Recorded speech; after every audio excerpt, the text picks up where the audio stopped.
खैर मकदम है आप सभी का ईटीवी उर्दू के इस prime time debate show big bulletin में आपके साथ मैं हूं समीर अब्बास। मुझे क्यों लगता है कि हम आपस में ही लड़ रहे हैं? हम सभी जानते हैं कि हमारा असली दुश्मन कौन है। ये वो आखिरी शब्द हैं जो पेशे से जर्नलिस्ट गौरी लंकेश ने अपने आखिरी ट्वीट में कहे थे। काश उन्हें पता होता कि उनका असली दुश्मन कौन है। बेंगलोर में उनके घर के बाहर ही हमलावरों ने कल रात उनकी गोली मारकर हत्या कर दी। आज पूरे राजकीय सम्मान के साथ उनका अंतिम संस्कार किया गया। गौरी को लेफ्टिस्ट विचारधारा का सपोर्टर और राइट विंग आइडियोलॉजी का धुर विरोधी माना जाता था, लिहाजा उनकी हत्या का पहला शक ऐसे कट्टरवादी संगठनों पर जा रहा है। लेकिन पुलिस की जांच अभी बाकी है और कोई गिरफ्तारी तक नहीं हुई है। होम मिनिस्ट्री ने भी राज्य सरकार से इस बाबत रिपोर्ट तलब की है। इस कांड के विरोध में दिल्ली से लेकर बेंगलोर तक पत्रकारों ने प्रोटेस्ट किया और सरकार से जल्द एक्शन की मांग की गई। लेकिन इस मर्डर के बाद सियासत भी उफान पर है। राहुल गांधी ने जहां इसे देश पर आरएसएस और बीजेपी की विचारधारा जबरदस्ती थोपने का नतीजा बताया, वहीं सोनिया गांधी ने एक बयान जारी कर कहा है कि देश में ऐसा माहौल बनाया जा रहा है कि मानो फ्रीडम ऑफ एक्सप्रेशन हमारी जिंदगी को खतरे में डाल सकती है। पीएम से जवाब मांगा गया। जवाब में बीजेपी ने इस मर्डर की कड़ी निंदा करते हुए कहा कि पीएम विदेश दौरे पर हैं, हर मुद्दे पर नहीं बोल सकते और राहुल जांच से पहले जल्दबाजी में अनाप शनाप बयान दे रहे हैं। अहम बात यह भी है कि गौरी के परिवार वाले इस मामले की जांच सीबीआई से कराने की मांग कर रहे हैं। इस सब के बीच बड़ा सवाल यह कि आखिर क्या है इस मर्डर केस का इनटॉलरेंस कनेक्शन। इसी पर करेंगे बात अपने तमाम खास मेहमानों से, लेकिन सबसे पहले यह रिपोर्ट। सीनियर सहाफी गौरी लंकेश का सनसनीखेज कत्ल। गौरी लंकेश के कत्ल पर पूरे मुल्क में गुस्से की लहर। क्यों खामोश कर दी गई एक बेबाक सहाफी की आवाज? क्या है गौरी लंकेश के कत्ल का इंटॉलरेंस कनेक्शन? गौरी लंकेश खामोश हो गई है या यूं कहें कि कर दी गई है, लेकिन इस खामोशी में शोर बहुत है। उनकी खामोशी रूह को तड़पाने और जिस्म पर लर्जा तारी करने वाली है। आखिर गौरी लंकेश को इतनी बड़ी कीमत क्यों चुकानी पड़ी? क्या उन्होंने यह कीमत बेखौफी और बेबाकी, साफ गोई और दिल के सुनने और करने के बदले चुकाई है? इससे पहले भी ये वो नाम है जो बेबाकी और साफ गोई के लिए अपनी जान गंवा चुके हैं। गोविंद पानसारे, एमएम कुलबर्गी, नरेंद्र धाबोलकर और राजन देव को भी इजहार राय की आजादी के लिए अपनी जान गंवानी पड़ी थी। सच तो यह है कि इजहार ख्याल और इजहार राय के लिए जान की परवाह न करने वाला ही इनकी सही कदर कीमत समझ सकता है। गौरी की मौत पर उनके भाई ने जांच का मुतालबा किया है। The neighbor, I don't think she has seen. She was in a state of shock, and actually, the CCTV has captured the people who have come and done this heinous crime. So I think they have got clues, and it has to be investigated. Because I'm really requesting the police and the department to do a fair investigation. पूरे मुल्क में हर तरफ senior सहाफी Gauri Lankesh के कत्ल की मजम्मत हो रही है। वज़ीर आला केरला और मगरबी बंगाल की वज़ीर आला ममता बनर्जी ने भी खातून सहाफी के कत्ल पर दुख का इजहार किया है। वहीं गौरी लंकेश कत्ल मामले पर कांग्रेस के नायब सदर राहुल गांधी ने इंतहाई अफसोस का इजहार किया। राहुल ने कहा कि मुल्क में बीजेपी और आरएसएस नजरियात हक को दबाने की कोशिश कर रहे हैं, जबकि कत्ल मामले पर मरकजी वजीर नितिन गडकरी ने कहा कि इस मामले से हमारी पार्टी का कोई लेना देना नहीं है। परिवार को मैं कहना चाहता हूं कि पूरा हिंदुस्तान आपके साथ है। विचारधारा, आरएसएस की विचारधारा, बीजेपी की विचारधारा सच्चाई को दबाने की, कुचलने की कोशिश कर रही है, मगर ये हिंदुस्तान में किया नहीं जा सकता है। सीएम ने कहा है कि जिन्होंने ये किया है उनको वो पकड़ेंगे और उनको पनिश करेंगे। ये बेबुनियाद और झूठा आरोप है। हमारा गौरी लंकेश के इस घटना के साथ भारतीय जनता पार्टी का, भारत सरकार का, हमारे किसी संगठन का कोई संबंध नहीं है। हम इसका निषेध करते हैं। कर्नाटक के वज़ीर आला सिद्धारमैया ने सीनियर सहाफी गौरी लंकेश कत्ल मामले पर कहा कि वो इस वारदात पर एसआईटी से जांच कराएंगे और कसूरवारों को बख्शा नहीं जाएगा। And it should be investigated exclusively by a special team. That is why you please constitute a SIT, Special Investigation Team, headed by a senior officer IG level officer, and also other officers whomsoever he wants. बेबाक senior सहाफी Gauri Lankesh कत्ल के बाद पूरे मुल्क में कोहराम much गया है। गौरी कत्ल के खिलाफ लोग सड़कों पर उतर आए हैं। कहीं गौरी के कत्ल को जमहूरियत की मौत से ताबीर किया जा रहा है तो कहीं मरकज की नुक्ताचीनी हो रही है। कई लोग गौरी लंकेश की हत्या को सेलिब्रेट कर रहे हैं, उसकी तारीफ कर रहे हैं और कह रहे हैं कि और लोगों की भी ऐसे हत्या करनी चाहिए। और ये वो लोग हैं जिनको कि भाजपा के मंत्री, प्रधानमंत्री वगैरह सोशल मीडिया पर फॉलो करते हैं। अच्छा बच्चा जानता है। उसकी वजह यह है कि ये बिल्कुल उसी तरह की मानसिकता है जो बापू को कत्ल करने के बाद जिस तरह से जो सेलिब्रेशंस हुए थे, उसी तरह का सेलिब्रेशन अब ये चौथा बड़ा विक्टिम है जो उन्होंने जो बड़ा जो जर्नलिस्ट है उसको इनको गिराकर ये उसकी खुशी महसूस कर रहे हैं। कत्ल से पहले गौरी लंकेश ने अपने आखिरी ट्वीट और फेसबुक में जो खुतूत शामिल किए थे, उनमें सबसे ज्यादा सुप्रीम कोर्ट की उस रिपोर्ट का जिक्र है जिसमें कोर्ट ने हुकूमत से पूछा था कि वो रोहिंग्या पनाह गजीनों को क्यों मुंतकिल करना चाहती है। वहीं गोरखपुर के मेडिकल कॉलेज और अस्पताल में बच्चों की मौत पर अफसोस और डॉक्टर कफील अहमद को हटाने से मुताल्लिक मुख्तलिफ तनकीद शामिल थे, जिसमें कहीं न कहीं मौजूद हुकूमत पर सवाल उठाए गए थे।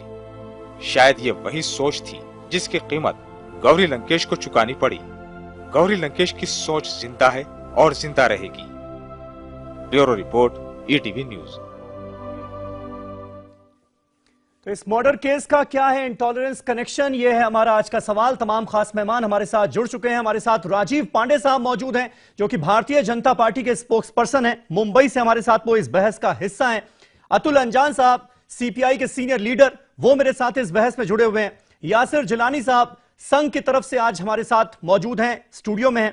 राजीव रंजन नाग साहब हमारे साथ मौजूद हैं जो कि प्रेस काउंसिल ऑफ इंडिया के मेंबर हैं। साथ ही शहजाद पूनावाला बस थोड़ी देर में आपको स्क्रीन पर नजर आएंगे कांग्रेस पार्टी का पक्ष रखने के लिए। सबसे पहले राजीव रंजन जी, मैं शुरुआत आपसे करना चाहूंगा। आज मैं देख रहा था क्योंकि कल से तमाम पत्रकारों को इस घटना ने, इस मर्डर ने बहुत परेशान किया हुआ है, दिल बहुत दुखी है। मैं देख रहा था कुछ डेटा, तो मुझे पता चला कि पत्रकारों के लिए जो खतरनाक मुल्क हैं इस पूरी दुनिया में, उसमें 44वां नंबर है इंडिया का। लेकिन यह घटना हो या इससे पहले के कुछ और इंसिडेंट्स हम जोड़ लें, क्या वाकई यह कहा जा सकता है कि पत्रकारों के लिए यह मुल्क खतरनाक होता जा रहा है? निश्चित रूप से हुआ गया कि बीते 4 सालों में, अगर आप देखें तो हाल के 3 सालों में पूरे देश में इंटॉलरेंस की जो स्थिति हुई है उसका सीधा असर फ्रीडम ऑफ एक्सप्रेशन पे पड़ा है, जो हमें संविधान के मौलिक अधिकार का वो पार्ट है, आर्टिकल 19(1)A, जहां हम अभी अपनी अभिव्यक्ति की बात करते हैं और वो फंडामेंटल राइट है। बीते 3 सालों में जिस तरीके से विरोध की बात को, निष्पक्ष बात को, जो सरकार को लगता है कि विपक्ष के उनके खिलाफ जा रहा है, उसको उन्होंने बर्दाश्त करना मना कर दिया एक तरह से, जिसको कह सकते हैं कि विरोध की बात को दबाना और दबाने के जो तरीके अपनाए जा रहे हैं, गौरी उसी की पार्ट बनी है, उसी की हिस्सा बनी है। इसके पहले धाबोलकर, उसके पहले पंसारे, तो ये सारी घटनाएं कुछ ऐसी हैं जिससे ये लगता है कि जहां भी आपने थोड़ा भी विरोध, जो उनको विरोध लगता है जबकि वो यथार्थ होता होगा, थोड़ा भी विरोध होने पर वो लोग को लगता है कि सुपारी दिया जाता होगा कि इनको निपटा दो। इस पूरी घटना में जिस जोशी MP का नाम आ रहा है, दैट कर्नाटक से, उनके बारे में गौरी ने कभी कुछ लिखा था, फिर उस पर केस मुकदमा भी हुआ, उसके बाद गौरी उनके निशाने पे थी, जमानत पर भी थी बिल्कुल। तो अब मैं ये कह रहा हूं कि वहां के DGP को भी इस बात का हिंट था और DGP से कई बार मिली भी थी गौरी, और उन्होंने सुरक्षा की मांग तो नहीं की थी, बट ये हिंट किया था कि हम पे खतरा है। लेकिन स्टेट के लिए भी कई दफा यह संभव नहीं हो पाता है कि आप सबको प्रोटेक्शन दें, लेकिन सरकार को इस बात की जानकारी थी कि गौरी ऐसे ताकतों के खिलाफ में है।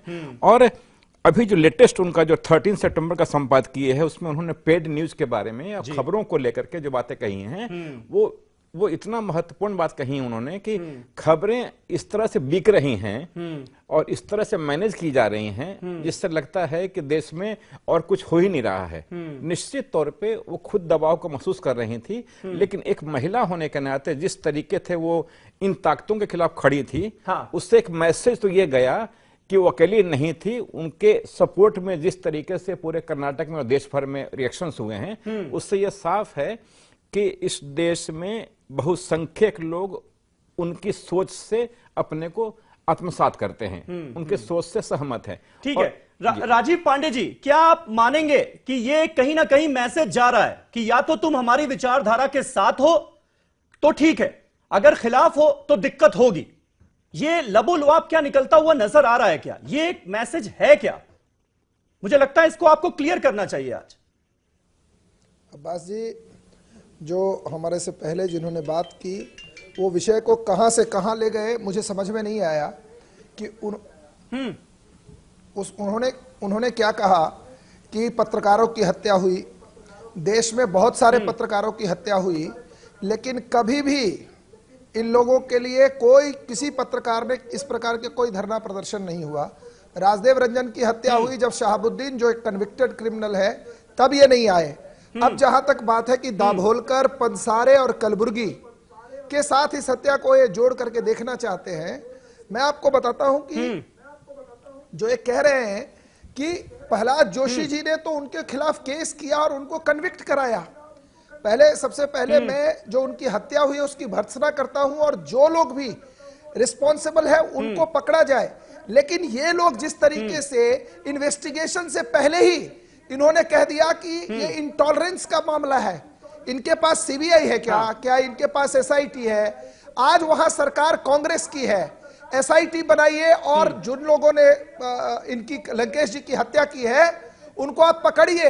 लेकिन उनके भाई साहब कांग्रेस की सरकार पर भरोसा नहीं करते क्योंकि उनको लगता है कि ये कांग्रेस के करप्शन को उभार रही थी, तो वो सीबीआई की जांच की मांग करते हैं। लेकिन राजीव पांडे जी, जब आप ये कहते हैं कि भाई इसको उनसे जोड़कर क्यों देखा जा रहा है, कलबुर्गी, दाभोलकर का जहां जिक्र आता है, तो कहीं ना कहीं ऐसा लगता है कि आप भी कहीं अलग करके देख रहे हैं। मेरी बात सुनिए, गौरी लंकेश को आप भी अलग करके देख रहे हैं। आप दूसरे पत्रकारों की मौत का आज जिक्र कर रहे हैं, उनकी हत्याओं का आज आप जिक्र कर रहे हैं। सारा कुछ इंटॉलरेंस का पार्ट जब उनकी हत्या हुई तब भी सवाल उठे, तब भी जो मीडिया बिरादरी थी उसने इसी तरह से सवाल खड़े किए, लेकिन आज जब उठाए गए सवाल तो आपको ना जाने क्यों वो सवाल चुभते हुए नजर आ रहे हैं। सुनिए, एक मिनट में मैं अपना 1 मिनट लूंगा, 1 मिनट। जो बड़ा विषय है कि जिस तरीके से उनकी हत्या के आधे घंटे के भीतर इन लोगों ने हंगामा मचाना शुरू किया कि ये इस संगठन का काम है, उस संगठन का काम है, क्योंकि ये लेफ्ट जिहादी अलायंस जो है ये इस सारी हत्याएं जो लोग कर रहे हैं उनको बचाने के लिए आरएसएस और बीजेपी, बजरंग दल और किसी का भी नाम लेते हैं। आप इन्वेस्टिगेशन कराइए, सिद्धारमैया की सरकार है। जब पलबुर्गी की हत्या हुई तब भी कांग्रेस की सरकार थी, जब दाभोलकर की हत्या हुई तब भी कांग्रेस की सरकार थी, जब पंसारे की हत्या हुई तब भी कांग्रेस की सरकार थी, और आज लंकेश के भाई साहब कह रहे हैं कि कांग्रेस की सरकार पर हमें भरोसा नहीं, हमें सीबीआई जांच चाहिए। इनको शर्म आनी चाहिए कि बिफोर इन्वेस्टिगेशन ये किसी न किसी संगठन की तरफ हाथ उठा रहे हैं। इनके पास क्या इंफॉर्मेशन है? क्या इनके पास सीबीआई है क्या? इनके पास एफबीआई है क्या? इनको कैसे पता कि किसने हत्या की? ठीक है, आप इन्वेस्टिगेशन। अतुल अंजान जी हमारे साथ मौजूद हैं। अतुल अंजान साहब, क्या आपको लगता है कि इस मर्डर का इंटॉलरेंस कनेक्शन है और कहीं ना कहीं उसी कड़ी में हमें इसे जोड़कर देखना होगा? मानते हैं आप?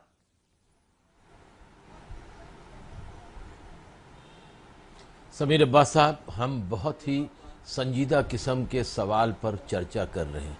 न यहाँ जज्बाती होने की ज़रूरत है, न यहाँ चीखने की ज़रूरत है।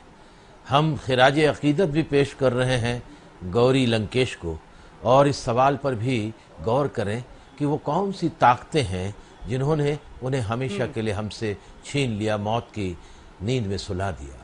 वो कौन लोग थे जिन्होंने डाबोलकर को जब वो सुबह घूमने के लिए जाते थे निशाना बनाकर मोटरसाइकिल से उसी अंदाज से मारा? वही कौन से लोग हैं जो भारतीय कम्युनिस्ट पार्टी ऑफ इंडिया के लीडर, सबसे बड़े लीडर थे, जो महाराष्ट्र में 15 साल तक सेक्रेटरी थे। हमारे यहाँ प्रेसिडेंट नहीं होता, सेक्रेटरी होता सबसे भी। वो भी सुबह घूमने गए थे। हमारी नेशनल एग्जीक्यूटिव की सीपीआई के मेंबर थे, घूमने गए थे अपनी बीवी के साथ, दोनों को गोली मार दी और कमर गोविंद पानसारे मर गए।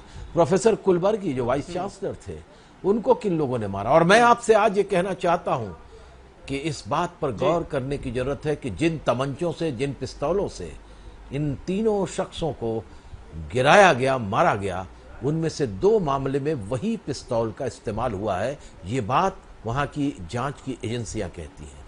अब सवाल जो हमारे एक दोस्त कह रहे थे कि पानसारे की हत्या भी कांग्रेस के जमाने में है, जरा झूठ बोलने का नहीं, पानसारे जी की हत्या, उनको मौत की नींद सुनाना जो कॉमरेड पानसारे को बताया गया कि कांग्रेस के रिजीम में हुई, ये गलत बात है। भाजपा की रिजीम में हुई, जब भाजपा के हमारे जो देवेंद्र फडणवीस जी हैं उनके जमाने में हुई। सवाल ये है आज इस बात का, क्या हम इस जमहूरियत में, इस लोकतंत्र में, क्या हम किसी अपनी बदली हुई आवाज को सुनने को तैयार नहीं है? जो तुमको हो पसंद वही बात कहेंगे, तुम दिन को रात कहो रात कहेंगे, यही सिलसिला चलेगा क्या? जमहूरियत में, हमारी जमहूरियत की सबसे बड़ी बात यह है कि हम सब तरह के विचारों को आने देते हैं, हम सब तरह के ख्यालात, हर तरह की पार्टियों को मौका देते हैं कि वो अपनी सोच को सामने रखे। लेकिन आज तंग नजरी, तंग राष्ट्रवाद, एक ऐसी जहनियत को इस देश में परोसा जा रहा है कि जिसके चलते इस मुल्क की सांझी शहादत से पैदा सांझी विरासत के ऊपर सवाल खड़ा हो गया। आज जो लोग, मैं ये कहता हूं, हिंदू दहशतगर्द नहीं, ये नजरियाती तौर पर जो संकीर्ण हिंदूवादी है, जो नजरियाती तौर पर जबरदस्त बुज़दिल तंग नजरी की हिंदूवाद को देते हैं, वो लोग ये काम कर रहे हैं। हिंदू धर्म तो बड़ा विशाल है, इसमें आस्तिक होकर भी हिंदू हैं, नास्तिक होकर भी हिंदू हैं, पूजा पाठ करके देवी देवताओं के भी हिंदू हैं, किसी को न मानकर सिर्फ सूर्य को एक जल चढ़ाकर, लोटा जल चढ़ा करके भी हिंदू हैं। हमारे देश में शैव और वैष्णव की परंपरा रही है। ठीक बात है। जो आप कह रहे हैं, मैं पॉइंट समझ गया आपका। यासिर जिलानी साहब संघ की तरफ से आज मौजूद है। यासिर साहब, इत्तेफाक रखते हैं आप इससे? और आप देखिए उनके आर्टिकल्स पढ़िए। देखिए, मैंने आर्टिकल्स उनके संपादकीय पढ़िए, आपको समझ में आएगा कि वो क्या कहना चाह रही थी। इसी से नाराजगी थी ना। और अभी जो मौजूदा आपके लीडर अतुल कुमार साहब बोल रहे थे, जो खिराजे अकीदत की बात कर रहे थे और बड़ी बड़ी बातें कर रहे थे और संजीदगी का बार बार वो इजहार कर रहे थे, मैं उनसे पूछना चाहता हूं कि क्या केरला पे इनकी संजीदगी खत्म हो जाती है? आप रमेश, राकेश, प्रमोद, ये सब जो हत्याएं हुई हैं, सिलसिलेवार हत्याएं तो केरला में संघ के कार्यकर्ताओं को मारा गया तो उसका बदला लिया गया यहाँ पर? नहीं, बदला नहीं। आप देखिए, आप टॉपिक को नहीं बदले, आप ये संजीदा बहस कर रहे हैं। मैं इनको याद दिलाना चाहता हूं, हमने जिस वक्त हमारी जो पत्रकार महोदया हैं उनकी हत्या हुई, उस वक्त से खिराजे अकीदत की बात कर रहे हैं, हम उसको निंदनीय बता रहे हैं, उसका खंडन कर रहे हैं। लेकिन इन लोगों में होड़ लगी हुई है पूरे जमात में, जो पूरा का पूरा एक माओवादी और कम्युनिस्ट जो पूरी की पूरी एक जमात है, उसमें कि हम पहले क्या कहना चाहते हैं, हम हिंदुस्तान को क्या मैसेज देना चाहते हैं। इन लोगों की आप कल से लेके आज तक की एक्टिविटीज देखेंगे, हर जगह ये पार्टी के लोग मौजूद थे, पत्रकार बंधु कहीं नहीं थे। सबको दुख है, उस महिला की हत्या का सबको दुख है, लेकिन आप इस तरह से पॉलिटिक्स ना करें। महोदय, मैं आपसे रिक्वेस्ट करूंगा, आप सीनियर आदमी हैं, आप कभी केरला के ऊपर बोलते नहीं, कभी आप जब भारत के अस्मिता और अखंडता तोड़ने की बात की जाती है जेएनयू जैसे इदारे में, तो आप उस वक्त चुप होके घर में घुस जाते हैं। उस वक्त आपको कहीं दिखाई नहीं देता है कि भारत की अखंडता और अस्मिता को कौन बचाएगा। दूसरी विचारधारा से क्या दिक्कत है आपको? नहीं, कोई विचारधारा के लोग हैं ना यहाँ पर, यही तो लोकतंत्र की खूबसूरती है। बताइए, किसी को कुछ बोलने नहीं देंगे क्या? बताइए। नहीं, किसने मना किया है? अगर एक हत्या हुई है, सरकार कांग्रेस की है, आप सीबीआई, एसआईटी, आपके पास सारी एजेंसी हैं, आप बुलाइए उनसे फैसला। ठीक है, शहजाद पूनावाला, कर्नाटक में आपकी पार्टी की सरकार है, आपके मुख्यमंत्री ने कोई ऐसा बयान नहीं दिया जिससे लगे कि अभी तक की जो जांच हुई है उसमें यह नतीजा निकल रहा है कि राइट विंग के एक्टिविस्ट इसमें शामिल हैं, संघ से जुड़े हुए लोग इसमें शामिल हैं। फिर किस बिना पर? क्या सिर्फ सियासत करने की जल्दबाजी ये थी कि आरएसएस और बीजेपी की विचारधारा को सीधे सीधे जिम्मेदार ठहरा दिया गया? इस मर्डर के लिए इंतजार नहीं किया गया? समीर भाई, 3 इसमें मामले बनते हैं। हमने ना बीजेपी को दोष दिया ना आरएसएस को दोष दिया, पर बीजेपी और आरएसएस के जो समर्थक है, जिनको मोदी जी सोशल मीडिया पे फॉलो करते हैं, 4 ऐसे अकाउंट है, मैं आपको जानकारी भेजता हूं, उन्होंने इस महिला पत्रकार के मरने का जश्न मनाया और जायज ठहराया, और प्रधानमंत्री अब भी उनको फॉलो कर रहे हैं। यासिर जी की बात बहुत सही है, उन्होंने कहा कि केरल में कुछ होता है तो कॉमरेड नहीं बोलते। कॉमरेड को छोड़ दीजिए, कॉमरेड अतुल अंजान से ये लोग नाराज है। अरुण जेटली ने केरला के विषय में बोला, धन्यवाद और सलाम। अब अरुण जेटली और मोदी जी इस विषय पे क्यों नहीं बोल रहे? इनके तो लोग नहीं है ना शामिल इसमें, तो क्यों डर रहे हैं कि जो ये महिला पत्रकार की मौत हुई है, दाभोलकर की, पानसारे की, इनमें तो ये शामिल नहीं है ना, ये लोग तो क्लीन है ना, तो क्यों नहीं बोल रहे? मोदी जी ने पोर्चुगल पे ट्वीट किया, मोदी जी ने लंदन पे बोला, तो मोदी जी इन पे क्यों नहीं बोल रहे? तो कहीं ऐसा तो नहीं है कि दाल में कुछ काला है? और तीसरी बात, जो जहां तक मेरी सरकार है कर्नाटका में और उसकी जांच की बात है, तो सनातन संस्था नाम की तंजीम, जिसके हमको लिंक लग रहे हैं इस मौके पर, ये चारों हत्याएं के पीछे, इसके लिए हमने राष्ट्रीय स्तर पे पाबंदी की बात महाराष्ट्र सरकार में थे तब की थी। राष्ट्रीय स्तर पे इसको ना पाबंदी लगाने का काम अभी तक मोदी जी ने नहीं किया, उल्टा सीबीआई के द्वारा दाभोलकर मामले में ढिलाई बरती जा रही है, जिसकी वजह से जो इसके कनेक्शन है हर प्रदेश में वो हमें मिल नहीं पा रहे, और इसलिए कलबुर्गी के मामले में अभी तक वो सबूत नहीं मिल पा रहे। हमने तो कहा है कि अगर सीबीआई की जांच चाहिए तो डीजीपी को पूरा अधिकार है सीबीआई की जांच कराए, पर मुझे बताइए कि सरकारें तो नेहरू जी की भी थी जब गांधी जी को मारा गया, करवाने वाले कौन थे? गोडसे के लिए मिठाइयां बांटने वाले कौन थे?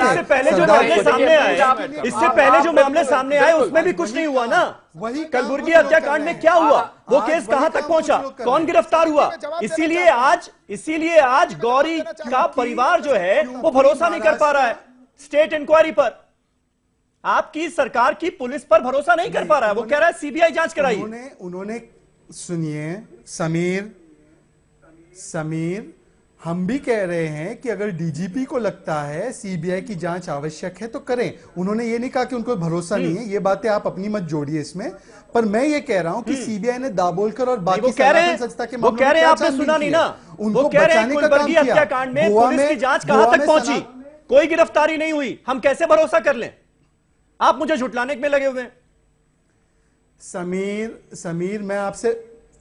समीर मैं आपसे सवाल पूछ रहा हूं। सनातन संस्था के खिलाफ सीबीआई की प्राथमिक जांचें शुरू है, उन्होंने अभी तक सनातन संस्था पे राष्ट्रीय स्तर पे पाबंदी जैसे सिमी पर है, आईएसआईएस पे क्यों नहीं लगाई? ठीक है, और ये लोग इनका बचाव क्यों करते हैं? संरक्षण राजनीतिक और वैचारिक। मैं इनसे पूछना चाहता हूं कि वैचारिक संरक्षण। राजीव रंजन जी ऐड करना चाह रहे हैं कुछ? ठीक है शहजाद, ठीक है, राजीव रंजन जी कुछ ऐड करना चाह रहे हैं, प्रेस काउंसिल के मेंबर हैं जी, सुनिए। शहजाद, सनातन संस्था को लेकर के अभी हमारी बात नहीं हो रही है। हाँ। मैं ये कह रहा हूं कि प्राथमिक जिम्मेवारी आपकी होनी चाहिए, क्योंकि आपकी पार्टी की सरकार वहां है। एक दूसरा है कि इसके पहले भी जो वहां घटना घटी है कलबुर्गी वाले में, उस पे आपकी पार्टी की सरकार ने कुछ भी ऐसा नहीं किया जिससे देश में संदेश जा सके कि आपने कुछ पहल की है। समीर, मैंने आज ही विदेश यात्रा पे है हमारे चेयरमैन जस्टिस प्रसाद, मैंने प्रेस काउंसिल के चेयरमैन को कहा है कि एक टीम भेजें इमीडिएटली। हमने इस घटना की भर्त्सना की है और देश भर के पत्रकार संगठन आज इशू को लेकर के काफी आंदोलित हैं। मुझे लगता है कि 3 साल पहले जिन ताकतों ने इस सरकार को सत्ता में लाने की मदद की, उनको जाने अनजाने हिंदू आउटफिट्स का उनको समर्थन प्राप्त है, लिहाजा वो निरंकुश हो गए हैं और जो कुछ भी कर रहे हैं वो न तो प्राइम मिनिस्टर कुछ बोल रहे हैं, क्योंकि बारिश होने पर भी जब प्राइम मिनिस्टर ट्वीट करते हैं या मन की बात में उसको उल्लेख करते हैं, लेकिन इस बड़ी घटना पे जिसने पूरे देश के डेमोक्रेसी के 4th पिलर को हिला दिया है, उस पर प्राइम मिनिस्टर ने एक लाइन का ट्वीट नहीं किया है। ये लोगों को आश्चर्य हो रहा है। दूसरी बात मैं कह रहा था ठीक है, मैं इस पर एक जवाब ले लेता हूं। राजीव पांडे जी, राजीव पांडे जी, आप बता दीजिए, आज क्या देश उम्मीद ना करे कि प्रधानमंत्री इस पर कुछ बोले, ट्वीट करें? क्योंकि नितिन गडकरी साहब का हमने बयान सुना, वो कह रहे हैं जरूरी नहीं है कि हर मुद्दे पर पीएम बोले। उन्होंने राहुल गांधी को काउंटर किया है। हाँ, राहुल गांधी को काउंटर करते हुए ये बोला। जी राजीव पांडे जी, क्लियर कर दीजिए। राहुल गांधी एक अल्पवयस्क बच्चे की तरह से विदाउट इन्वेस्टिगेशन उन्होंने कह दिया कि आरएसएस का हाथ है। मेरा एक ही कहना है, अभी उन्होंने कहा कि प्रेस काउंसिल के व्यक्ति ने कहा कि हिंदू आउटफिट का रोल है। मिस्टर पांडे फिर आपके ट्रांसपोर्ट मिनिस्टर ने कैसे कह दिया कि हमारे लोगों का हाथ नहीं है? मैं तो किसका हाथ है मैं कह नहीं रहा हूं, जांच होनी चाहिए। और दूसरी बात, ट्रांसपोर्ट मिनिस्टर ने कहा कि हमारे किसी भी पार्टी आउटफिट का संगठन में, अरे राजदेव जी आप जब बोल रहे थे तब मैंने बात में बीच में बात नहीं किया। मैंने आपको बता रहा हूं कि आपके मेरी पूरी बात सुनिए आप। ठीक है, मैं क्या कह रहा हूं, बोलिए 2 साल के भीतर वीएचपी, बजरंग दल और बीजेपी के 12 कार्यकर्ताओं की हत्या कर्नाटक में हुई। किसी के कान में जू नहीं रहेगी। आज जब इनकी हत्या हुई है पूरे देश इसके खिलाफ खड़ा है। यह सेलेक्टिव जो आपका चल रहा है, सेलेक्टिव कि इसकी हत्या हुई तो ये बड़े व्यक्ति हैं, कि हर हत्या का विरोध होना चाहिए। गौरी लंकेश की भी हत्या का विरोध हम करते हैं। और 12 जो हमारे कार्यकर्ता बीजेपी से लेकर के जो इनकी हत्या हुई, उसी का परिणाम है। सेलेक्टिव आउटरीच से काम नहीं चलेगा। लेफ्ट और जिहादी का जो अलायंस है केरला में, लेफ्ट जिहादी का अलायंस है कर्नाटक में, गजवाए हिंद को। अरे केरला क्यों पहुंच जा रहे हैं आप? आज गौरी लंकेश की हत्या की बात कीजिए ना राजीव पांडे जी। केरला क्यों पहुंच जा रहे हैं आप बार बार? फिर मैं आपसे वही सवाल पूछूंगा, कोई बदले की पॉलिटिक्स चल रही है क्या? कि लेफ्ट ने हमारे इतने मार दिए संघ के कार्यकर्ता, तो हम यहाँ पर उन पत्रकारों को मार देंगे या उन लेफ्ट के कार्यकर्ताओं को मार देंगे जो हमारे खिलाफ आवाज उठाएगा? अरे सबकी विचारधारा का सम्मान करना कब सीखेंगे हम? नहीं सुनिए, एक छोटा सा ब्रेक लेना होगा। शहजाद मैं आता हूं आपके पास, एक छोटा सा ब्रेक लेना होगा। ब्रेक के बाद वापस होते हैं हाजिर। इस मर्डर केस का इंटॉलरेंस कनेक्शन, उसकी हम बात कर रहे हैं। एक छोटे से ब्रेक के बाद बहस जारी रहेगी।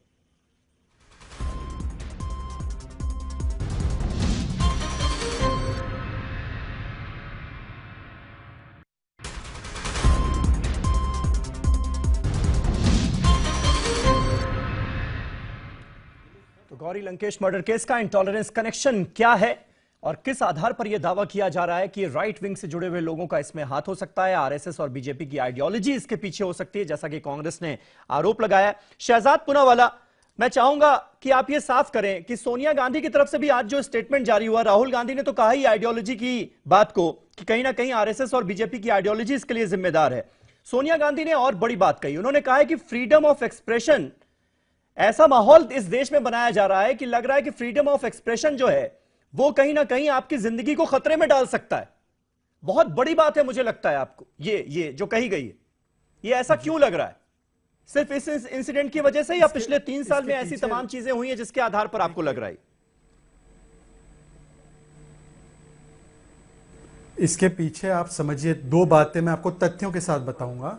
गौरी लंकेश जी एक महिला पत्रकार है जिसकी हत्या कर्नाटक में हुई, पर इस साल इस देश में 10 पत्रकारों की हत्या हुई है और 25 साल में जो 40 हत्याएं हुई हैं, आप समझिए 1 साल में 10 हत्याएं हुई और 40 हत्याएं पूरे 25 साल में हुई है, तो कितनी बढ़ोतरी हुई है आप अंदाजा लगा सकते हैं। प्रेस फ्रीडम की रैंकिंग में हमारा जो स्तर है पिछले साल के उससे गिरा है बहुत ज्यादा। तो मैं आपसे यह पूछना चाहता हूं कि देश भर में अगर पत्रकारों को एक माहौल महसूस हो रहा है कि अगर आप कुछ भी सरकार के खिलाफ बोले तो आप गैर राष्ट्रवादी, देशद्रोही, पाकिस्तान चले जाओ, आपके ऊपर सीबीआई की रेड, एनडीटीवी पर, इस तरीके का जो माहौल बनता है, तो उसमें अगर प्रधानमंत्री, सुनिए ना मेरी बात प्लीज, इनटॉलरेंस मत बताइए, अगर उस माहौल पे अगर हम अपने प्रधानमंत्री से कहते हैं कि लोकतंत्र का पहला स्तंभ बताए कि लोकतंत्र के चौथे स्तंभ के लिए एक ट्वीट कर दे, आपके तो लोग शामिल नहीं है ना, आप तो जानते हैं ना कि आपके लोग नहीं है, तो आप क्यों नहीं कर पा रहे? तो कहीं ना कहीं तो सवाल उठेगा ना कि कौन उन लोगों को वैचारिक संरक्षण, गोडसे की तरह मिठाइयां जो बांट रहे थे उनको आप फॉलो कर रहे हैं, आप फॉलो कर रहे हैं उन लोगों को जो इस महिला को गालियां दे रहे हैं और आप उनको अनफॉलो नहीं कर रहे। वैचारिक आतंकवाद कौन फैला रहा है? वैचारिक फांसीवाद, इस बात का जवाब दीजिए। राइट विंग के लोग शामिल नहीं है इसमें, संघ और बीजेपी की आइडियोलॉजी शामिल नहीं है, तो फिर आज ट्विटर पर, सोशल मीडिया पर यह क्यों नजर आया कि लोग लिस्ट बताते तक नजर आए कि आज तो ये गौरी का नंबर है, अगला नंबर इनका होगा, तीसरा नंबर इनका होगा, चौथा नंबर इनका होगा, और ऐसे लोगों के खिलाफ कोई कार्रवाई नहीं हो रही? गौरी को लेकर बिल्कुल गई हैं, बिल्कुल लोग हैं और क्या, और ये तमाम वो लोग हैं जो आपकी आइडियोलॉजी के खिलाफ कभी कभार बोल देते हैं, तो ये जुर्म हो गया क्या इस देश में? नहीं, जुर्म नहीं हो गया, लेकिन अब जिस तरह से शहजाद भाई अभी बात कर रहे थे और आपने मिसेस सोनिया गांधी की बात करी, उन्हें जब मैं थोड़ा सा लीक से हट के बात करूंगा। जब मुजफ्फरनगर का दंगा हुआ था जिसमें कितने लोग मारे गए थे, तो उस टाइम उन्हें फ्रीडम ऑफ एक्सप्रेशन की बात याद नहीं आई थी क्या उस वक्त वो भूल जाते हैं या फिर या सिलेक्टिव एमनेशिया के शिकार हैं आप लोग? कोई जरूरी नहीं है कि आपकी जो संघ की विचारधारा है, देखिए इसको खंडन, देखिए यासिर इस बात को समझिए, हत्या हुई है यासिर इस बात को समझिए, जो बार बार बात कही जा रही है, जो बार बार बात उठ रही है वो ये कि आप अपनी विचारधारा थोपने की कोशिश कर रहे हैं। हिंदुस्तान के लोगों की नहीं, आप बड़े पत्रकार हैं महोदय, आप बताइए कि क्या सोचोगे ये कि आप अगर हिंदुस्तान में एक कहीं चीटिंग के साथ कोई मामला होता है तो आप सीधे राइट विंग की तरफ इशारा करते हैं। घटना नहीं थी जी, मुजफ्फरनगर घटना पत्रकारों पे हमले घटना मैंने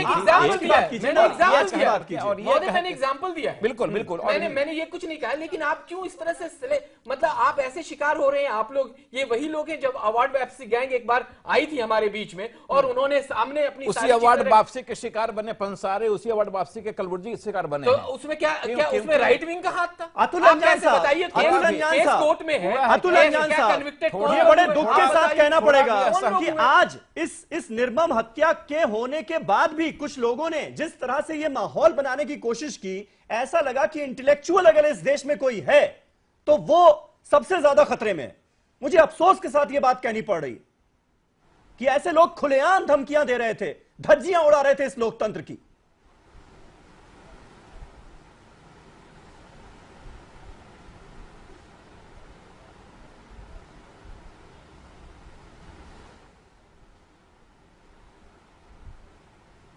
अतुल अंजान साहब, मेरी आवाज मिल रही है आपको? जी मिल रही है। अतुल अंजान साहब, किस तरह से आप देखेंगे? खास तौर पर मैं जिक्र कर रहा था कि आज बड़ा अफसोस हुआ यह देखकर कि इस निर्मम हत्या के बाद भी तमाम ऐसे लोग मौजूद थे, कट्टरवादी लोग, जो कि इस घटना का, इस हत्याकांड का मखौल उड़ाते हुए नजर आए और बाकायदा लिस्ट गिनाते हुए नजर आए कि अगला नंबर किसका होगा। नहीं, और जिस भाषा का इस्तेमाल किया गया गौरी की हत्या के बाद की भाषा, देखिए सोशल मीडिया कितनी सामाजिक जिम्मेदारी की बात है, ये बात तो प्रधानमंत्री से पूछिए जिन्होंने, और बीजेपी के लोगों से जिन्होंने इस सोशल मीडिया को पॉलिटिकलाइज करने का काम 2014 से किया। आज सवाल ये है कि जो लोग कह रहे हैं कि ये सब कम्युनिस्ट और लेफ्ट लोग और जिहादी हैं, उनसे पूछिए दिल्ली का प्रेस क्लब, लखनऊ का प्रेस क्लब, मुंबई का प्रेस क्लब, बैंगलोर का प्रेस क्लब, कर्नाटक का प्रेस क्लब, पटना का प्रेस क्लब, ये सब प्रेस क्लब में सब जिहादी इकट्ठा हो गए थे। सैकड़ों हजार बड़े बड़े एडिटर्स, आज मैं देख रहा था, मुझे लोगों ने बताया कि प्रेस क्लब में मौजूद थे दिल्ली के, और वो सब इस बात पर बढ़ रहे थे। तो सब यही वो लोग उनके बहुत से लोग 2014 में बिना बुलाए पहुंच गए थे आप लोग। अतुल जी, बहुत गुस्सा है उन लोगों जो बातें आप कर रहे हैं, राजीव पांडे कर रहे हैं, ऐसा साहस तो पार्टी के अध्यक्ष ने भी नहीं करने की कोशिश की। आप जाने दीजिए, करने की आप कोशिश लोग की है। क्या है, अभी थोड़ा सा नहीं, जरा सा मजाक बंद करिए, मजाक बंद करिए। मैं एक बात पूछ रहा हूं, इस देश के प्रधानमंत्री छोटी छोटी बातों पर विदेशों से ट्विटर करते हैं, आज क्या वजह है कि चुप हो गए? और यहां तो मौजूद है ना, ये बताओ ना, बेटी बचाओ बेटी पढ़ाओ, तो बेटी को गोली से उड़ाओ, कहां गए? राष्ट्र शक्ति, नारी शक्ति, महाशक्ति कहां है? आरएसएस के भागवत जी जो आज उसकी मुखालफत नहीं कर रहे हो, कम से कम एक रेजोल्यूशन पढ़ देते कि ये गलत हुआ है। नहीं अतुल अंजान साहब, लेकिन मुझे आपसे एक सवाल का जवाब चाहिए कि कहीं ऐसा तो नहीं कि लेफ्ट पार्टियों से जुड़े हुए लोगों ने या कांग्रेस पार्टी से जुड़े हुए लोगों ने इसमें अपनी सियासत देखी, इसलिए इस मामले को तूल देने की कोशिश की गई और बिना किसी जांच रिपोर्ट के नतीजे के सामने आए या प्रारंभिक जांच हुए बिना ही ये साबित करने की कोशिश की गई कि एक खास तरह की आइडियोलॉजी ही इसके लिए जिम्मेदार है, क्योंकि गौरी उस आइडियोलॉजी के खिलाफ लिखती थी। नहीं, आप टेलीविजन पर बचाव करने के लिए इकट्ठा हुए हैं क्या? सच्चाई को झेल नहीं पा रहे हैं? मुझे मालूम है, आज आपको मैं कहना चाहता हूं, इस देश का 60% से ज्यादा टेलीविजन एक आदमी के हाथ में पहुंच गया है। इस देश के अखबार कुछ लोगों के हाथ में पहुंच गए हैं, इसलिए आज लोकतंत्र के लिए ये मौत तो खतरा है ही है। आप हाशिए पे चले जाएं, हाशिए पे पहुंच चुके हैं और आप दूसरे डायरेक्शन में ले गए। गलतफहमी का शिकार आप बना रहे हैं, सोच में फंसे रहे। किस तरह की बात आप कर रहे हैं? सोच में रहे। अतुल रंजन साहब सुनिए, आपको हिंदुस्तान का मिजाज समझ में नहीं आ रहा है। ऐसा भी कोई दबाव नहीं है, ऐसा भी कोई दबाव नहीं है। मैं आपसे ये सवाल इस बिना पर पूछ रहा हूँ, एक मिनट यासिर, मैं आपसे ये सवाल इस बिना पर पूछ रहा हूँ, आप उनका आखिरी ट्वीट पढ़िए। सवाल करने के वो कांग्रेस को सलाह देती हुई नजर आ रही है। वो ये कह रही है कि मुझे क्यों लगता है कि हम आपस में ही लड़ रहे हैं। हम सभी जानते हैं कि हमारा असली दुश्मन कौन है। नहीं, आपको क्या लगता है? एक प्रॉपर्टी एंगल के सामने आ रहा है। मैं किसी की बचाव के लिए नहीं चल रही है, मैं बस ये कहने की कोशिश कर रहा हूं। अरे सुनेंगे आप, अरे सुनेंगे आप। ये कांग्रेस की जो सरकार है कर्नाटक की, इसकी भी जिम्मेदारी है। कुलवर्गी वाइस चांसलर के मामले में लफा दफा इधर उधर, और अभी इसमें कांग्रेस पार्टी ने यही जो इधर उधर का काम शुरू किया है उसकी वजह से ये लेकिन आप तो उनके साथ में रहे, तो इसलिए कांग्रेस की गुजरात की सरकार, वो कर्नाटक की सरकार अगर इसकी हैसियत में नहीं है जांच कराना तो देख दिया जाएगा। क्या आप बात कर रहे हैं सीबीआई की? 634 लोग मर गए गोरखपुर के अंदर, 46 लोग मर गए अस्पताल में, फर्रुखाबाद में, गोरखपुर में। एक एडवाइजरी नहीं भेजी जा सकी होम मिनिस्ट्री से कि पूछ लेते क्यों मर रहे हैं ये लोग। लेकिन शहजाद इसका जवाब दे दें, शहजाद इसका जवाब दे दें, आप शहजाद इसका जवाब दे दें। कब तक हम उम्मीद करें कि जो कल्प्रिट है वो सलाखों के पीछे आप झगड़ा मत कराइए। कर्नाटक में आपकी सरकार है, फर्स्ट रिस्पॉन्सिबिलिटी आपकी है, आपकी पार्टी की सरकार है। मैं आपको आश्वस्त करता हूं और कॉमरेड अंजान की बातों को पूरे सराखों पे रखते हुए सुनिए प्लीज। कौन बीच में बोल रहा है अभी? राजीव पांडे बीच में कौन बोल रहा है? प्लीज आप रुक जाइए। हमारी जी शहजाद बोले, रुक जाइए। इनको बोलिए मन की बात का प्रसारण नहीं है ये। मैं कॉमरेड अंजान की पूरी बातों को सराखों पे रखते हुए आश्वस्त करता हूं जो भी नाजरीन है उनको कि नाजरीन को मैं आश्वस्त करता हूं कि हम लोग जल्द से जल्द इसमें कोई ना कोई ब्रेक थ्रू करेंगे। और अगर नहीं हुआ तो हमने डीजीपी को पूरी आजादी दी है कि सीबीआई के पास वो जांच दे सकते हैं। पर मैं आपसे एक बुनियादी सवाल ये पूछता हूं, कॉमरेड ने एक सवाल पूछा, मैंने उनको गैर राष्ट्रवादी नहीं कहा, मैंने उनको पाकिस्तानी नहीं कहा। जो माहौल एक देश में बना है जिससे कि लोगों की हत्या हो रही है पाकिस्तानी कहकर, या किसी को जिस तरीके से गांधी की हत्या करने के पहले माहौल बनाया गया, वो माहौल बनाने के पीछे किसका हाथ है और उनको रोकने का काम किसका है? वो कॉमरेड और मेरा सिर्फ अकेले का काम नहीं है, वो देश के मुखिया का काम है। तो देश के मुखिया क्यों नहीं बोल पा रहे? क्या देश के मुखिया चाहते हैं ये माहौल बना रहे? तो हम दोनों मिलकर देश के मुखिया से पूछ सकते हैं ना कि वो लोकतंत्र के चौथे स्तंभ को सुरक्षित करने का काम क्यों नहीं कर रहे? क्यों उनको बाजारू और प्रेस्टिट्यूट तो कह देते हैं पर उनके सुरक्षा के लिए क्यों आज तक ट्वीट नहीं कर रहे? ये सवाल भारत के वजीर आजम के लिए क्या प्रधानमंत्री आपके प्रधानमंत्री नहीं है? मिस्टर पूनावाला, तो मैंने किसका प्रधानमंत्री कहा? मैं इस पर एक जवाब देना चाहता हूं। मैंने नेपाल का थोड़ी बोला, मैंने भारत का प्रधानमंत्री कहा। भाई आप अच्छे संजीदा व्यक्ति हैं, आप उसी तरह से बात करें। ठीक है राजीव रंजन साहब, क्या अल्फाज? अब आप मेरे अल्फाजों को भी जांचेंगे? अरे लाइसेंस लिया है क्या आपने? राजीव रंजन साहब, मिस्टर पूनावाला, आप दूसरी बातें तो कर रहे हैं। हम ये बताना चाहते हैं कि बीते 3 सालों में फ्रीडम ऑफ एक्सप्रेशन थ्रेट पे है और ये कई मौकों पर महसूस किया गया। आज की तारीख में आपके स्टेट में जिलानी साहब का शुक्रिया, आपके आज की तारीख में ये घटना आपके स्टेट में घटी है। अगर वहां बीजेपी की सरकार होती तो आप इतने शालीनता से नहीं बोल रहे होते। चीफ मिनिस्टर तक ने अभी ये नहीं कहा है कि हम कोई ब्रेक थ्रू देंगे, जो आप उनके बिहाफ में यहां कह रहे हैं। मैं सिर्फ ये कह रहा हूं कि आप अभी भी ये मानने को तैयार नहीं हैं कि गौरी लंकेश की हत्या में किन ताकतों का हाथ है। आपकी पार्टी ने, आपके चीफ मिनिस्टर ने इस बारे में कोई हिंट तक नहीं किया है और आप ये जान रहे हैं कि इसके पीछे कौन सी ताकतें सक्रिय हैं। और जो 4 हत्याएं हुई हैं फ्रीडम ऑफ एक्सप्रेशन के खिलाफ में, तो मुझे लगता है कि आप चीजों को समझ करके उसको इस तरीके से पेश कर रहे हैं कि मानो आपकी सरकार पर कोई खतरा ना हो। शहजाद, आपको रिस्पॉन्सिबिलिटी सबसे पहले खुद अपने ऊपर लेनी पड़ेगी मुझे लगता है, क्योंकि सरकार कर्नाटक में आपकी है। लेकिन कोशिश ये हो रही है कि आरएसएस और बीजेपी की विचारधारा पे सारी चीजें डालकर रिस्पॉन्सिबिलिटी से बचा। जो बोल रहे हैं ऐसा तो चीफ मिनिस्टर ने भी नहीं बोला। मैं सवाल समझ, ओहो, मैं मैं सवाल समझ गया, प्लीज बीच बीच में ना बोले, बीच बीच में ना बोले, मैं दूर के लोकेशन पे हूं। मैं सवाल समझ गया, मैं पूरी जिम्मेदारी से कह रहा हूं, हमारे लॉ मिनिस्टर जयचंद्र जी ने स्टेटमेंट दिया है कि कलबुर्गी वाला एंगल हो सकता है, और उसी बिना पर और कुछ मेरे पास भी जानकारियां, उस बिना पे मैं कुछ बातें रख रहा हूं, पर मैं पूरी बात नहीं रख सकता क्योंकि जांच चल रही है। पर मैं आपको यह कह रहा हूं कि क्या हम सब लोग मिलकर वो जो माहौल बनाया गया है 3 सालों में, उसके ऊपर तो हम तीनों मिलकर बोल सकते हैं ना। तो उस पे हम लोग प्रधानमंत्री से चाहते हैं कि वो देश को आश्वस्त करे। वो देश को आश्वस्त क्यों नहीं कर पा रहे हैं? क्योंकि आज किसी की हत्या हुई है, कल कोई और पत्रकार की हत्या होगी और कोई और प्रदेश में होगी, तो क्यों प्रधानमंत्री इन लोगों को सुरक्षा देने का काम, इन लोगों के लिए आश्वस्त करने का काम कि हिंदुत्व के एजेंडे पे नहीं बल्कि संविधान के एजेंडे पे देश चलेगा, ये बोलने का काम प्रधानमंत्री क्यों नहीं कर रहे? क्यों डर गए हैं वो? तो मैं राजीव पांडे साहब, ये भरोसा देश को आप कब दिलाएंगे?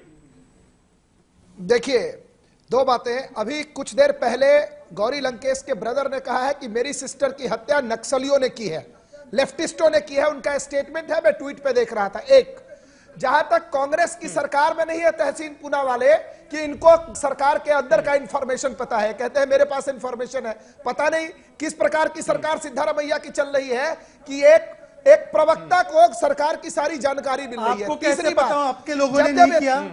आपने किस बिना पे कह दिया कि संसार कुछ लोग जो आपसे जुड़े उन्होंने नहीं किया? आपने किस बिना पे? आप बताओ, आप बताओ, बिना जांच के आपने कैसे क्लीन चिट दे दी? आपने बिना जांच हुए क्लीन चिट कैसे दे दी? आप कहो कि हो सकता है संघ परिवार का हाथ हो, आप भी कहो, चलो चलो आप कहो संघ परिवार का हाथ हो सकता है, आपको कैसे पता नहीं है? आप नहीं, आप जो मुझे बोल रहे हैं, आपको क्या जानकारी है?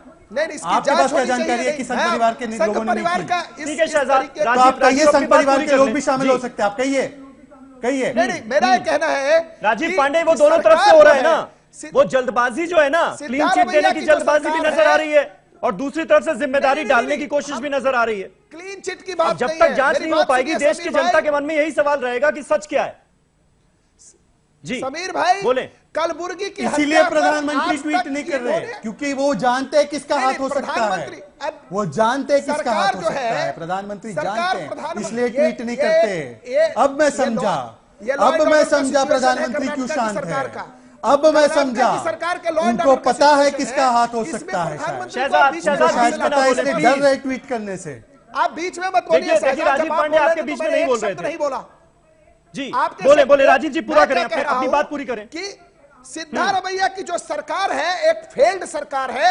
12 बीएचपी और कांग्रेस भाजपा के कार्यकर्ताओं की हत्या हुई, कलबुर्गी की हत्या हुई, गौरी लंकेश की हत्या हुई।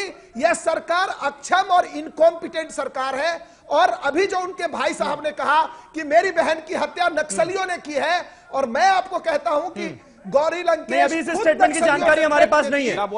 ऐसा उनके ब्रदर ने अभी तक कुछ भी नहीं कहा। मैं इसकी पुष्टि नहीं करता। ये आपका वक्तव्य हो सकता है, आपकी बात हो सकती है। गोरखपुर में 450 बच्चों की बलि लगाई गई, तो वो सरकार नाकाम नहीं है। अरे गोरखपुर में 450 बच्चों की बलि दी गई, तो वो सरकार नाकाम नहीं है ना, वो अच्छी सरकार है। सिंपल आपको धन्यवाद, आपको सिंपल कह रहा हूं, आपकी सरकार बहुत अच्छी है। अभी इंद्रजीत लंकेश ने कहा है कि उसकी हत्या के पीछे नक्सली का हाथ है। आप उस एंगल को देखिए। गौरी लंकेश अतुल अंजान साहब, आप अपनी बात कर रहे होंगे, लेकिन अतुल अंजान साहब जी, चलिए अतुल अंजान जी तक लगता है हमारी आवाज। जी राजीव रंजन जी, आप कुछ ऐड करना चाह रहे थे? जी, मुझे लगता है कि जिस तरह की बातें राजीव पांडे कर रहे हैं, उनके राष्ट्रीय नेता भी इस अधिकार के साथ बात नहीं कर पा रहे हैं। मुझको नहीं पता कि कहां से वो उन्होंने ऑथोरिटी लिया इस बात को कहने के लिए। मैं सिर्फ ये जानना चाह रहा हूं कि आप कर्नाटक की घटनाओं को दबाने के लिए आप विभिन्न उदाहरण तो दे रहे हैं। कर्नाटक की घटना, कर्नाटक की गौरी लंकेश की हत्या के मामले को लेकर के आप कई तरह की बातें कर रहे हैं, लेकिन अभी तक आपने यह नहीं कहा कि जिन हिंदू का जिनके नाम आ रहे हैं, अगर वो हिंदू आउटफिट्स उस पर रिस्पॉन्सिबल हैं, तो उस पर कार्रवाई होनी चाहिए। अभी तक आपने ये नहीं कहा है। एक दूसरी बात ये जो असहमति की आवाज दबाने की बात आ रही है पिछले 3 सालों से, उस पर भी आपकी पार्टी ने खुल करके ये नहीं कहा है कि हम उनको संरक्षण देंगे।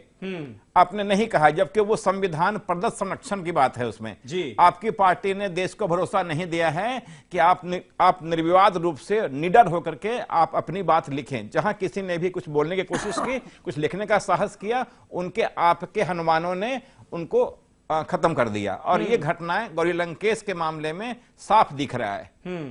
गौरी लंकेश का अपराध सिर्फ इतना था कि वो उन चीजों को लिखती थी जो हो रहा था।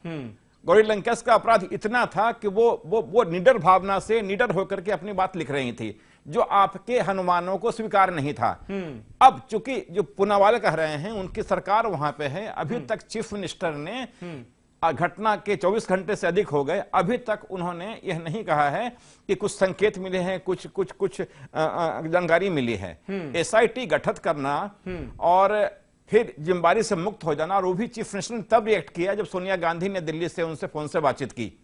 सीएम ने तब रिएक्ट किया जब राहुल गांधी इस इशू पर रिएक्ट किए। राजीव पांडे साहब, पहले मैं आपका रिएक्शन चाहूंगा, क्योंकि फ्रीडम ऑफ एक्सप्रेशन को कुचलने की अगर कोशिश होगी तो फिर बात आगे तक जाएगी, और ये इस लोकतांत्रिक देश में, डेमोक्रेटिक कंट्री में कोई बर्दाश्त नहीं कर सकता। नहीं बर्दाश्त करने की, आप इतना मादा रखते हैं या नहीं रखते सच सुनने का?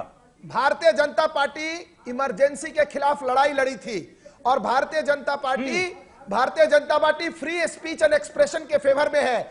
जिस तरीके से आज गौरी लंकेश की हत्या में, जिस तरीके से गौरी लंकेश की हत्या और हत्यारों को बचाने के लिए जो लेफ्ट और जिहादी अलायंस है, ये जानबूझ करके इस विषय को भटका रहे हैं। ये देश में इन्वेस्टिगेशन प्रॉपर होना चाहिए, और जो लोग भी लेफ्ट और जिहादी अलायंस किसकी बात कर रहे हैं? कौन सी अभी आप जांच का जिक्र कर रहे थे, कह रहे थे अभी जांच किसी नतीजे पर नहीं पहुंची, कांग्रेस पार्टी ने ये आरोप लगा दिया। अब आप किस जांच के आधार पर ये कह रहे हैं? 12 हत्याएं हुई है, 12 हत्याएं हुई है, 12 बीजेपी के वर्करों की हत्या। तो क्या पांडे जी अगर 12 हत्याएं हुई हैं तो क्या गौरी लंकेश की हत्या इसलिए कर दी गई कि उसका बदला था वो? नहीं, अरे मैं कुछ और नहीं कह रहा हूं, मैं कह रहा हूं कि सिद्धारमैया की सरकार अब बार 12 हत्याओं का जिक्र कर रहे हैं, तो क्या गौरी लंकेश की हत्या उसी का परिणाम है? लोग भी नहीं, गौरी लंकेश की हत्या के पीछे भी वही लोग जिम्मेवार हैं जो वामपंथी जिहाद की बात तो आपके मंत्री भी नहीं कर रहे। कांग्रेस की जो सरकार है वो एक लॉ एंड ऑर्डर की सिचुएशन को संभाल नहीं पा रही है, और वहां लोगों की हत्याएं हो रही है, और गौरी लंकेश की हत्यारों को जल्द से जल्द पकड़ करके उनके खिलाफ कड़ी से कड़ी कार्रवाई होनी चाहिए, ऐसी मांग भारतीय जनता पार्टी ने। शहजाद जवाब दीजिए इसका, शहजाद जवाब दीजिए। वो कह रहे हैं लॉ एंड ऑर्डर की हालत खराब हो चुकी है कर्नाटक में, इसीलिए इस तरह की हत्याकांड हो रहे हैं, और आप संघ की आइडियोलॉजी को जिम्मेदार ठहरा रहे हैं। संघ ने एक ऑफिशियल बयान दिया है, एमजी वैद्य साहब ने, उन्होंने कहा है सख्त से सख्त पनिशमेंट होना चाहिए और तुरंत सलाखों के पीछे डालना चाहिए ऐसे लोगों को। ये कांग्रेस पार्टी रियल कल्प्रिट को बचाने का काम कर रही है। सुनिए ना, कांग्रेस पार्टी रियल कल्प्रिट को बचाने का काम कर रही है। जवाब सुन लीजिए प्लीज, बीच में मत बोलिए। समीर, एक छोटा सा टेस्ट ले लीजिए। इमरजेंसी बहुत खराब थी, कांग्रेस का नेता आपके चैनल पे धड़ल्ले से बोल रहा है इमरजेंसी सबसे काला अध्याय था इस देश का। अब ये लोग कह रहे हैं लेफ्ट वालों ने मारा ना गौरी लंकेश को। प्रधानमंत्री कल सुबह ट्वीट कर दे गौरी लंकेश की हत्या बहुत निंदनीय है और जो हो रहा है हमला पत्रकारों पे गलत है। मैं उनको चुनौती देता हूं, बाजारू और प्रेस्टिट्यूट तो बोला इन्होंने ना, कल ये सुबह आश्वासन दे सकते प्रधानमंत्री बोलेंगे मैं आपको इमरजेंसी बुरी थी मैं बोल सकता हूं क्योंकि मुझे डर नहीं है और जो गलत था। इनमें साहस है, चुनौती है, इनको चुनौती है, इसको एक्सेप्ट करें कि कल प्रधानमंत्री इसके बारे में बोले, करिए।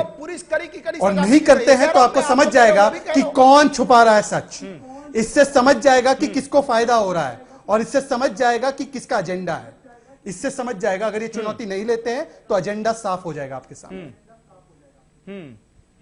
लीजिए चुनौती। लेकिन चुनौती तो अभी सबसे बड़ी आपके सामने है ना शहजाद, आपको पता लगाना है कौन लोग थे और जिसका जिक्र आप बार बार कर रहे हैं कि आरएसएस की आइडियोलॉजी इसके पीछे थी, तो वो लोग सलाखों के पीछे कब पहुंचेंगे?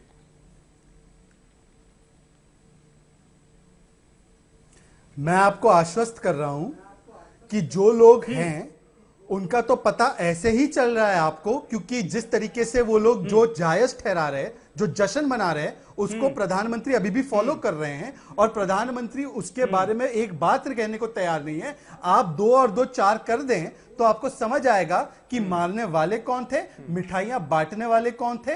ये वही चीज हुई है जो गोडसे ने मारा था गांधी जी को, तो मिठाइयां किसने बांटी थी ये इतिहास में दर्ज है। अगर ये मिठाइयां अब नहीं बांट रहे हैं तो कल सुबह प्रधानमंत्री बोल दे इसके बारे में। मैं इनको चुनौती दे रहा हूं, इनको चुनौती दे रहा हूं। राजीव रंजन जी, आप मानते हैं कि ये एक बड़ा मुद्दा है, जिस तरह से चीजें सामने आई और जिस तरह से बाकायदा सोशल मीडिया पर लिस्ट जारी की गई कि अब इनका नंबर, अब उनका नंबर, ऐसे लोगों पर भी रोक लगानी होगी अगर हम फ्रीडम ऑफ एक्सप्रेशन की बात कर रहे हैं, अगर हम प्रेस फ्रीडम की बात कर रहे हैं इस देश में। तो समीर, वो इसलिए संभव नहीं है कि देश भर में जो कट्टर हिंदुवादी ताकतें हैं, जिनको संरक्षण प्राप्त है लोकल नेताओं का, सरकार का और सरकार में रहने वाले और लोगों का, और ये वो लोग हैं, ये वो ताकतें हैं जिन्होंने सरकार को सत्ता में लाने के लिए पूरा एड़ी चोटी एक कर दिया।